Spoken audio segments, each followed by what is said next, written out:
अभी हम फरवरी के महीने में हैं और गर्मी ने दस्तक दे दी है और ऐसा लगता है कि बहुत जल्दी इस साल की गर्मियां आ जाएंगी। और जो जाड़े का मौसम है वो भी बहुत छोटा रहा, उतना लंबा नहीं रहा जितनी कि मानव जाति को आवश्यकता है।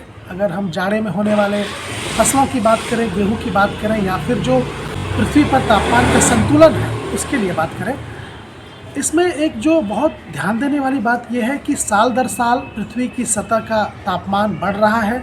हम सभी जानते हैं, जिसे ग्लोबल वार्मिंग के नाम से या ग्रीन हाउस इफ़ेक्ट के नाम से जाना जाता है।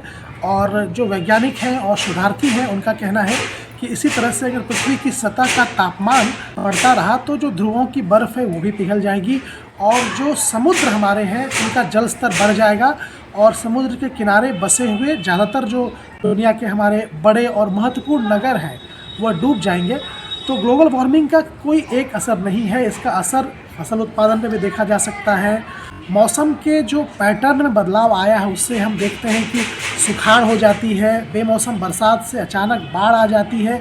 तो जितनी भी आपदाएं हैं, प्राकृतिक आपदाएं, उसका सामना भी हमें करना पड़ेगा। और फिर से लौटते हैं आज के दिन पे, तो 27 फरवरी को इतनी गर्मी होना और इतनी कड़ी धूप का होना हम लोगों ने देखा नहीं था। लेकिन यह साफ समझ में आता है कि जो भी व्यक्ति इस दौर में जी रहा है वह पहले के मौसम और आज के मौसम के पैटर्न में बदलाव को साफ तौर पर महसूस कर सकता है। इसमें मानव जाति का, हमारा, आपका ही दोष है, क्योंकि प्रदूषण इतना बढ़ गया है। खास करके क्लोरोफ्लोरोकार्बन और अन्य जो गैसें हैं उसका उत्सर्जन बहुत पृथ्वी पर बढ़ गया है। जीवाश्म ईंधन यानी कि कोयला और पेट्रोलियम का जिस प्रकार से अंधाधुंध प्रयोग हो रहा है, कोयले से हम बिजली बना रहे हैं और पेट्रोल से हमारी गाड़ियां चल रही हैं और हमारे जितने भी यातायात के साधन हैं उसकी संख्या लगातार बढ़ती आबादी के हिसाब से उसका अनुपात बढ़ता जा रहा है। वह दिन दूर नहीं है जब प्रति व्यक्ति एक कार या एक मोटरसाइकिल भी होगी। तो इस पर हमें देखना है कि किस प्रकार से प्रत्येक व्यक्ति अपने कार्बन फुटप्रिंट को, अपने उत्सर्जन के स्तर को कम करने में क्या भूमिका निभा सकता है, प्रदूषण को नियंत्रित करने में क्या भूमिका निभा सकता है।